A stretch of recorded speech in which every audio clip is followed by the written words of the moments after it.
नमस्कार विद्यार्थी मित्रांनो, ग्रो स्टुडंट्स या आपल्या यूट्यूब चॅनलमध्ये सर्वांचे स्वागत आहे। तर पहा, आजच्या व्हिडिओमध्ये आपण मुंबई उच्च न्यायालय भरती 2025 लिपिक, शिपाई व हमाल या पदांकरिता काही महत्त्वपूर्ण प्रश्न आज आपण कव्हर करणार आहोत। हे प्रश्न तुम्हाला परीक्षेच्या दृष्टिकोनातून अतिशय महत्त्वपूर्ण ठरणारे आहेत। तरी तुम्ही चॅनलवर जर नवीन असाल तर चॅनलला सबस्क्राइब करून ठेवा, कारण तुम्हाला अशीच महत्त्वपूर्ण व्हिडिओ नक्कीच आपल्या चॅनलच्या माध्यमातून बघायला मिळतील। तर जास्त वेळ न घेता व्हिडिओला सुरुवात करूया। बघूया पहिला प्रश्न, रात आंधळेपणा कोणत्या जीवनसत्वाच्या कमतरतेमुळे होतो? विज्ञानाचा प्रश्न आहे। बऱ्याच वेळेस असे प्रश्न परीक्षेमध्ये विचारले जातात, कोणत्या जीवनसत्वाच्या कमतरतेमुळे कोणता रोग होतो? आता या ठिकाणी तुम्हाला रात आंधळेपणा विचारलेला आहे। तुम्हाला उद्या असंही विचारले जाईल की क जीवनसत्वाच्या अभावाने कोणता रोग होतो? बघा, अ जीवनसत्व, ब जीवनसत्व, क जीवनसत्व, ड जीवनसत्व। रात आंधळेपणा कोणत्या जीवनसत्वाच्या कमतरतेमुळे होतो? योग्य आणि अचूक उत्तर येईल पर्याय नंबर 1, अ जीवनसत्वाच्या अभावामुळे काय रात आंधळेपणा होतो। मग या ठिकाणी तुम्हाला मी चार्ट दिलेला आहे, जीवनसत्वे आणि त्यांच्या अभावामुळे होणारे रोग काय? जीवनसत्व, रासायनिक नाव, अभावामुळे होणारा रोग आणि मुख्य स्रोत। आता अ जीवनसत्व याचं रासायनिक नाव काय? तर याला रेटिनॉल असं म्हटलं जातं। याच्या अभावामुळे होणारे रोग कोणकोणते? रात आंधळेपणा, झेरोपॅथमिया। आणि कशापासून हे प्राप्त होतं किंवा शरीराला मिळतं? तर गाजर, पपई, दूध। B1 जीवनसत्व, B1 जे जीवनसत्व आहे त्याला काय थायमिन या रासायनिक नावाने ओळखलं जातं। याच्या अभावामुळे होणारा रोग कोणता आहे? बेरी। आणि याचा स्रोत काय आहे? तर शेंगदाणे, धान्य याच्यापासून ही जीवनसत्व मिळतं। त्यानंतर सी जीवनसत्व, याचं रासायनिक नाव काय आहे? Ascorbic acid. अभावामुळे होणारे रोग कोणते? स्कर्वी, हिरड्यातून रक्त येणे। कशामधून हे मिळतं? तर संत्री, लिंबू, आवळा हे याचे काय आहे? मुख्य स्रोत आहेत। त्यानंतर ड जीवनसत्व, याचं रासायनिक नाव काय आहे? कॅल्सिफेरॉल। होणारा रोग कोणता याच्या अभावामुळे? मुडदूस। आणि कशामधून प्राप्त होतं? तर कोवळे, ऊन किंवा मासे। त्यानंतर ई जीवनसत्व, बघा याला काय म्हटलं जातं? टोकोफेरॉल म्हणतात त्याला। याच्या अभावामुळे काय होतो? तर वांझपणा येतो, ई जीवनसत्वाच्या अभावामुळे। म्हणजे भेटतं कशातून? तर अंकुरित कडधान्यामधून भेटतं। आणि के जीवनसत्व, याला काय फायलिक्विनोन असं म्हटलं जातं। याच्या अभावामुळे काय होतं? रक्त न गोठणे। याचा स्रोत काय आहे? हिरव्या पालेभाज्या। परीक्षेसाठी काही महत्त्वाची माहिती बघा, जलद्रव्ये जीवनसत्वे कशाला म्हटलं जातं? तर जीवनसत्व ब आणि क ही पाण्यात विरघळणारी जीवनसत्वे आहे, म्हणून त्यांना काय जलद्राव्य जीवनसत्वे असं म्हटलं जातं। त्यानंतर अ, ड, ई आणि क ही जी जीवनसत्वे ही काय आहे? चरबीत किंवा मेदात विरघळतात, म्हणून यांना काय मेदात विरघळणारी जीवनसत्वे असं म्हटलं जातं। पुढचा प्रश्न आपण बघूया, विधानसभेचे नागपूर अधिवेशन कोणत्या करारानुसार होते? विधानसभेचं जे नागपूरचं अधिवेशन आहे, हिवाळी अधिवेशन म्हणतो आपण त्याला, कोणत्या करारानुसार होते असा प्रश्न तुम्हाला विचारलेला आहे। पर्याय बघा काय आहे? पुणे करार, नागपूर करार कधी झालेले? 1953, अकोला करार आणि त्रिमूर्ती करार। कोणत्या करारानुसार झालेलं असेल? विधानसभेचे नागपूर अधिवेशन हे नागपूर करार 1953 या करारानुसार, म्हणजेच या प्रश्नाचं योग्य आणि अचूक उत्तर आहे पर्याय नंबर 2, नागपूर करार। याबद्दल थोडीशी माहिती बघूया आपण। नागपूर करारातील 1953 याच्यातील महत्त्वाच्या तरतुदी काय होत्या पहा। पहिली होती हिवाळी अधिवेशन। या करारानुसार महाराष्ट्र विधानसभेचे वर्षातील किमान एक अधिवेशन, साधारणपणे कोणतं? हिवाळी अधिवेशन, नागपूर येथे घेणे बंधनकारक करण्यात आले। त्यानंतर उच्च न्यायालय म्हणजे मुंबई उच्च न्यायालयाचे एक उपखंडपीठ नागपूर येथे स्थापन करण्याचे ठरले। प्रशासकीय प्राधान्य काय देण्यात आलेले? विदर्भ मराठवाडा आणि उर्वरित महाराष्ट्र यांच्यात विकास निधी आणि सरकारी नोकऱ्यांचे समान वाटप करण्याचे आश्वासन देण्यात आले होतं. आणि त्यानंतर या नागपुराला काय महाराष्ट्राची उपराजधानी म्हणून घोषित करण्यात आलेले आहे. काय नागपूर करार 1953 नुसार ह्या गोष्टी झालेल्या आहे. पुढचा प्रश्न आपण बघूया. भारताची राज्यघटना कधी स्वीकारण्यात आली? IMP प्रश्न आहे आणि विद्यार्थ्यांना जंबलमध्ये टाकणारा प्रश्न आहे. भारताची राज्यघटना कधी स्वीकारण्यात आलेली आहे?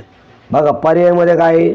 26 जानेवारी 1950, 15 ऑगस्ट 1947, 26 नोव्हेंबर 1949 आणि 26 जानेवारी 1949. काय योग्य उत्तर असेल?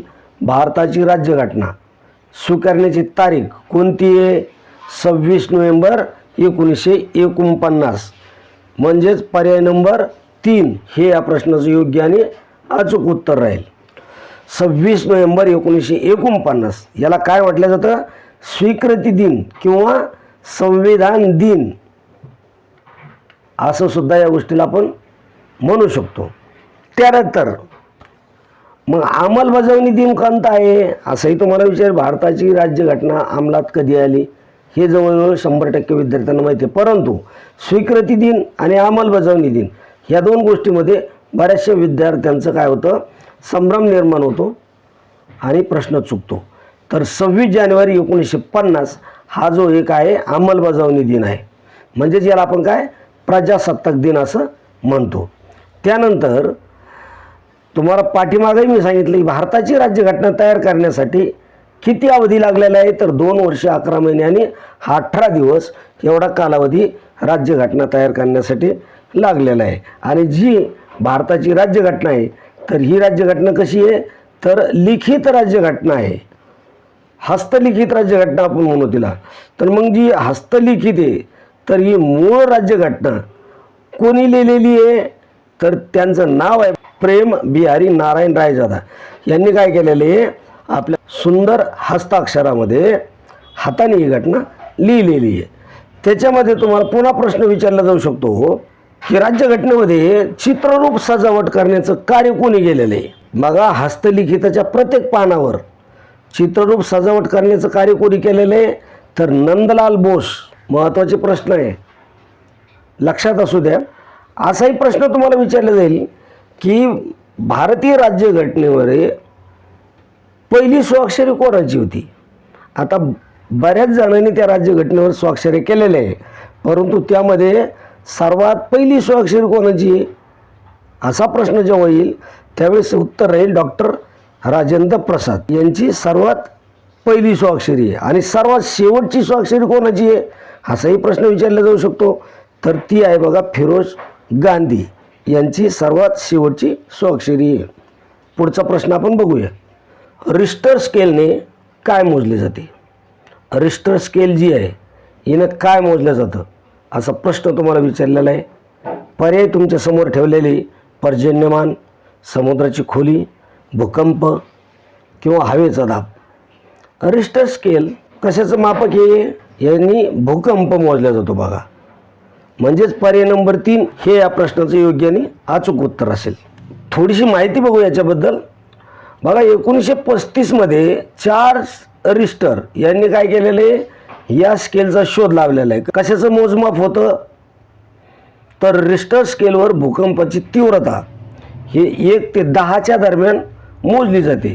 हे एक काय लॉगरिथमिक स्केल आहे. म्हणजेच प्रत्येक अंकाच्या वाढीसोबत भूकंपाची शक्ती साधारणतः 32 पटीने वाढते. म्हणजे भूकंपाची तीव्रता मोजण्यासाठी ह्या रिश्टर स्केलचा वापर केला जातो. बघा खाली काही मीटर्स आणि त्यांनी मोजमाप होणारी परिमाणे आपल्याला दिलेली आहेत. बघा विंड व्हेन याने काय होतं? वाऱ्याची दिशा मोजली जाते. रेन गेज याने काय मोजलं जातं? पर्जन्यमान व पावसाचे प्रमाण मोजले जाते. त्यानंतर अल्टिमीटर आहे याने काय मोजलं जातं? समुद्र सपाटीपासूनची उंची मोजली जाते. त्यानंतर फॅथोमीटर आहे याने काय होतं? समुद्राची खोली मोजली जाते. त्यानंतर जे स्टेथोस्कोप आहे याने काय मोजलं जातं? हृदय व श्वासनाचे आवाज मोजले जातात. त्यानंतर स्फिमोमीटर आहे याने काय होतं? रक्तदाब मोजला जातो. त्यानंतर क्लिनिकल थर्मोमीटर आहे, तर मानवी शरीराचे तापमान मोजलं जातं. त्यानंतर पायरोमीटर आहे, यांनी अतिउच्च तापमान मोजलं जातं. त्यानंतर आपण त्याला ECG म्हणतो, तर हृदयाच्या हालचालीची नोंद याच्यापासून होते.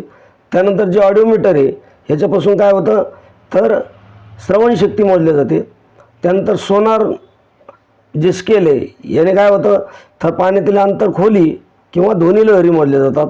त्यानंतर रडार हे जे यंत्र आहे याने काय होतं, तर दूरवरील वस्तूंचे स्थान किंवा रेडिओ लहरी मोजल्या जातात. त्यानंतर पॅरिस्कोप आहे, पॅरिस्कोप जो आहे याने काय होतं, पाणबुडीतील दृश्य निरीक्षण करता येतं. त्यानंतर मायक्रोस्कोप जो आहे याने अतिसूक्ष्म वस्तू पाहणे. त्यानंतर गॅल्व्हनोमीटर जे आहे अतिशय कमी विद्युत धारा व दिशा दाखवतं.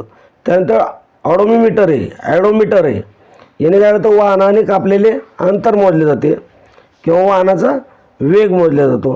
त्यानंतर क्रोनोमीटर याने काय होतं, अचूक वेळ म्हणजे कुठला, याचा वापर कुठं होतो, जहाजावर होतो आहे. लॅक्टोमीटर याने दुधाची घनता मोजली जाते, शुद्धता मोजली जाते. त्यानंतर हायड्रोमीटर यापासून द्रवाची सापेक्ष घनता मोजली जाते. ॲमिमीटर जे आहे याने विद्युत धारा मोजल्या जातं आणि व्होल्टमीटरनं काय, विभवांतर मोजलं जातं. अशा प्रकारचा हा जो चार्ट आहे हा तुम्ही नोट डाऊन करून ठेवा. पुढचा प्रश्न आपण बघूया. शिवरायांची राजधानी कोणती होती? पुणे, शिवनेरी, रायगड, राजगड. या प्रश्नाचं उत्तर सांगायची कोणालाच गरज पडणार नाही, कारण सर्वांना या प्रश्नाचं उत्तर 100% येत असेल की शिवरायांची राजधानी कोणती होती. पुणे होतं, शिवनेरी होती, रायगड होतं का राजगड होतं? तर काय असेल, रायगड. पर्याय नंबर 3 हे या प्रश्नाचं योग्य आणि हा चूक उत्तर आहे. त्यानंतर तुम्हाला शिवाजी महाराजांवर असाच प्रश्न पुन्हा विचारला जाईल की महाराजांचा जन्म कोणत्या किल्ल्यावर झालेला आहे? तर ते उत्तर येईल पर्याय नंबर 2 शिवनेरी. त्यानंतर राजगड हे काय आहे? तर बघा, महाराजांच्या राज्याभिषेकापूर्वी जी स्वराज्याची प्रथम राजधानी होती ती राजगड होती, परंतु नंतर राज्यांचा राज्याभिषेक झाल्यानंतर परमनंट राजधानी स्वराज्याची रायगड ही झालेली आहे. पुढचा प्रश्न आपण बघूया. अभिनव बिंद्रा कोणत्या खेळाशी संबंधित आहे? हे 2 पॉईंट तुम्हाला लक्षात ठेवणं जरुरी आहे, कारण जनरल नॉलेजमध्ये खेळावर आणि खेळाडूवर प्रश्न विचारले जातात. बॅडमिंटन, नेमबाजी, बॉक्सिंग, धावणे, आणि हे सर्व खेळाडू तुम्हाला माहीत असणं गरजेचं आहे की बॅडमिंटन प्लेअर कोण आहे, नेमबाजी प्लेअर कोण आहे, बॉक्सिंग का प्लेअर कोण आहे, रनिंगचा प्लेअर कोण आहे. तर आपल्याला प्रश्न काय, अभिनव बिंद्रा कोणत्या खेळाशी संबंधित आहे? पर्याय नंबर 2 या प्रश्नाचं योग्य आणि हा चूक उत्तर येईल की अभिनव बिंद्रा हे नेमबाजी याच्यामध्ये काय आहे, ह्या खेळाशी संबंधित आहे. पुढचा प्रश्न आहे, पेनिसिलिनचा शोध कोणी लावला? पेनिसिलिनचा शोध कोणी लावलेला आहे? Louis Pasteur, Edward Jenner, Alexander Fleming किंवा साल्क. कोणी लावलेलं आहे? योग्य आणि अचूक उत्तर काय असेल याचं? पेनिसिलिनचा शोध हा अलेक्झांडर फ्लेमिंग यांनी लावलेला आहे, म्हणून या प्रश्नाचं योग्य उत्तर येईल पर्याय नंबर 3. परीक्षेच्या दृष्टिकोनातून थोडीशी यावर आपण माहिती बघूया. स्कॉटिश शास्त्रज्ञ होते कोण? Alexander Fleming. यांनी काय 1928मध्ये जगातील पहिल्या अँटीबायोटिकचा म्हणजेच प्रतिजैविकाचा सुद्धा शोध लावलेला आहे. ते असाही प्रश्न तुम्हाला विचारला जाऊ शकतो की जगातील पहिल्या अँटीबायोटिकचा शोध कोणी लावला किंवा कधी लावलेला आहे? तर कोणी लावला असा प्रश्न आल्यानंतर अलेक्झांडर फ्लेमिंग येईल, आणि कधी लावला असा प्रश्न जर आला तर 1928मध्ये लावला असं त्याचं उत्तर येईल. तर यामध्ये पहा, मी तुम्हाला चार्ट देत आहे की प्रमुख लसी आणि त्यांचे संशोधक. लसीचं नाव, कोणत्या रोगासाठी चालणार, संशोधक कोण आहे आणि कोणत्या वर्षी. बघा, देवीची लस कोणत्या रोगावर चालते? देवी रोगावर चालते. संशोधक कोण आहे? Edward Jenner. कधी लावलेलं आहे? 1796मध्ये. दुसरी लस आहे बघा, रेबीज. कोणत्या रोगावर चालते? तर पिसाळलेला कुत्रा चावल्यानंतर. कोणी लावलेला आहे? Louis Pasteur. कोणत्या सालामध्ये लागलेला आहे शोध? तर 1885मध्ये. त्यानंतर बघा, BCG लस ही कशावर, कोणत्या रोगावर चालते? तर क्षयरोगावर चालते. खून शास्त्रज्ञ कॅल्मेट आणि म्युरिन कधी लावला गेला? 1921मध्ये. त्यानंतर बघा पोलिओ लस कोणत्या रोगावर चालते? पोलिओवर चालते. कोणी शोध लावलेला आहे? तर जोनास साल्क यांनी लावलेला आहे. कधी लावला? तर 1955मध्ये लागला गेलेला आहे लसीचा शोध. त्यानंतर बघा तोंडावाटे देण्याची पोलिओची लस, रोग पोलिओ कोणी लावला? आल्बर्ट साबिन या शास्त्रज्ञाने. कधी लावलं याचा शोध? तर 1961मध्ये. बघा प्लेग आणि कॉलरा लस कोणत्या रोगावर चालते? प्लेग आणि पटकी. शास्त्रज्ञ कोण होतं शोध लावणारे? वाल्डेमार हापकिन. कधी लागलेला आहे याचा शोध? 1892मध्ये. त्यानंतर बघा गोवर लस, गोवर या रोगावर ही लस दिली जाते. शोध लावणारा शास्त्रज्ञ जॉन एंडर्स. कधी लागले गेलं आहे? तर 1963मध्ये. त्यानंतर बघा हेपॅटायटिस बी ही जी लस आहे कोणत्या रोगावर चालते? तर कावीळ. शास्त्रज्ञ कोण आहे? बारूच ब्लमबर्ग. कधी लागला शोध या लसीचा? तर 1969ला. त्यानंतर पुढचा प्रश्न आपण बघूया. पुढचा प्रश्न बघण्याअगोदर विद्यार्थी मित्रांनो, मी तुम्हाला एक रिक्वेस्ट करतो की अजूनपर्यंत तुम्ही जर आपल्या ग्रोइंग स्टुडंट्स या यूट्यूब चॅनलला सबस्क्राईब केलं नसेल तर लगेच सबस्क्राईब करून घ्या. व्हिडिओ आवडला असेल तर त्याला एक लाईक नक्की करा.